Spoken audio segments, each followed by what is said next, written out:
Hello, God-loving viewers. Today we will begin a three-part program featuring an interview with Ms. Marge DeVivo from the United States, a trusted disciple of the great spiritual saint of the Himalayas, Hoidakont Babaji. Hoidakont Babaji is an immortal Mahavata, meaning a great divine being who can manifest a human form at will. He is believed to be the same mysterious Mahavata who was described in Paramahansa Yogananda's fascinating book, Autobiography of a Yogi. Mahavatar, the meaning of that is that he didn't come through a woman's body. He just creates a body. Babaji has many different forms and many incarnations that he's taken, but he doesn't do normal incarnations by being born and coming through a woman as a little baby and all that. He can form a body anytime he wants to. Now, the first place that I heard about Mahavatar Babaji was when I read Autobiography of a Yogi by Paramahansa Yogananda, and that was in about 1973 or 1974. It talked about Mahavatar Babaji as a being who came to help the earth, that he and Jesus worked in connection with each other. The other thing that was said was that anytime you mention Babaji's name in reverence, you receive an instantaneous blessing. And so when I read all of that, I sat very quietly, said his name, and I did feel a blessing. And so then my other prayer that I put out to the universe right then and there was, if you're in a body now, I want to see you. And I said it with all my heart and soul. And just felt like I really had a deep connection with Babaji. In 1978, Ms. DeVivo came in contact with Babaji through one of his students who taught workshops in the United States. Finally, in 1982, she and her partner decided to travel to India to meet him. Who was this wondrous being called Babaji, whom Ms. DeVivo was going to visit in India? Let's take a look at his story. In the 19th and early 20th centuries, a legendary yogi who was called Hoidakont Babaji appeared frequently in northern India in the Himalayan region. He was said to possess all of the yogic siddhis, or supernatural powers, and the people who met him would experience a deep bliss in his presence. The last time he was seen was in 1922, when he disappeared before a group of his students in a ball of light.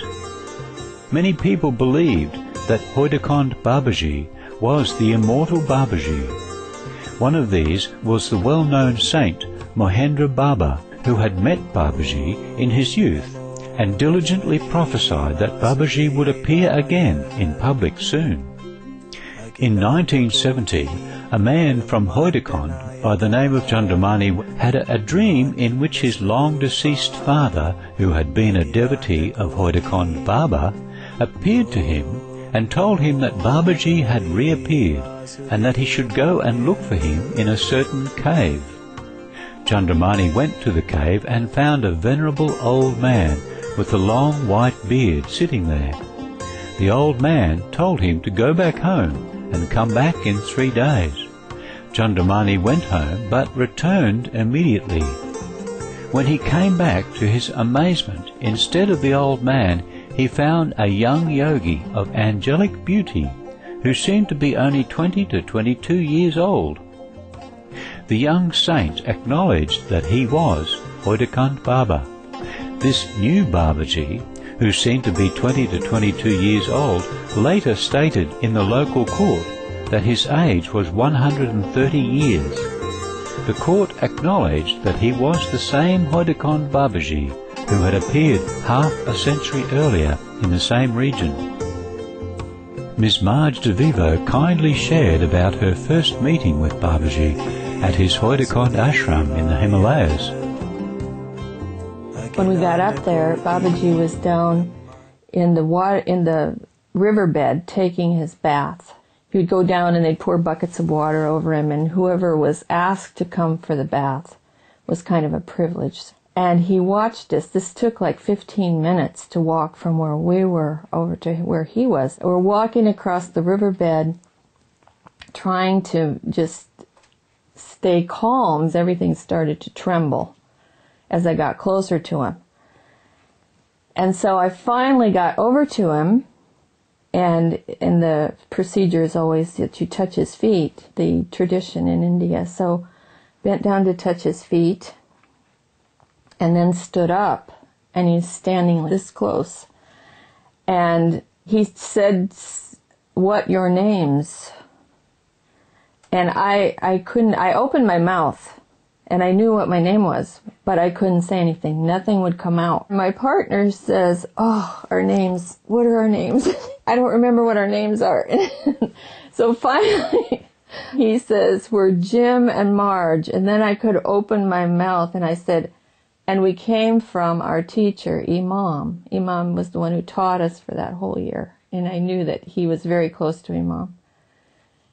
And Babaji just turned, and he looked down the riverbed, and he screamed, "Imam!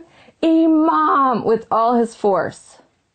And then when he turned back to us, there was none of that. He just looked at us, and he told us to go sit under a tree where it was shady because it was very hot. And so we finally sat in the shade, and he came up to talk to us. We were sitting there and kind of trembling in awe and unable to really function at all. He walked in front of us. He just kept pacing back and forth, back and forth. He was building up this energy back and forth. And then he grabbed a chapati because it was lunchtime and there was a plate of chapati there.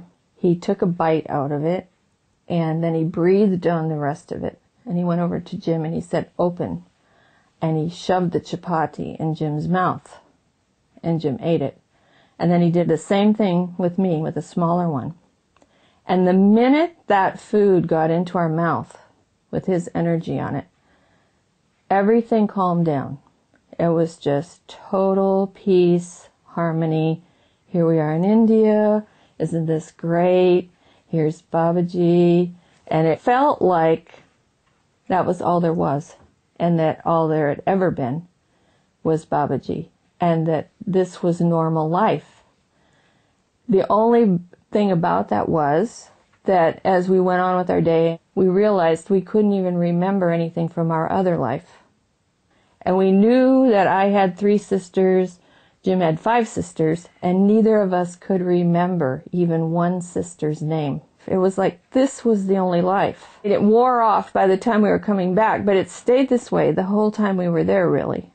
So that was a blessing, because we could go on with daily life there as if this is normal and this is fine, because it was such a complete different lifestyle. And if we had stayed in that state of awe that we started out in, I don't think we could have stayed there at all. It was just too intense. His eyes are dark and sparkling, laughing, full of bliss, endless in their depth, seeming to contain or reflect the cosmos. His face is full like the sun. His beauty is beyond this world. His body is broad, sometimes quite large in stature. At times he seems to carry the earth in his belly. One devotee had an experience of entering Babaji's body, and in fact viewing seemingly the whole universe contained therein. Despite this load, grace characterizes all of his movements. He walks, sometimes carrying a staff, and his feet, like the lotus flower, do not seem to rest on the ground. At times he leaves no footprints. Some people who have carried him report that he seems to weigh almost nothing. What one observes in Babaji's physical appearance depends upon what Babaji chooses to disclose.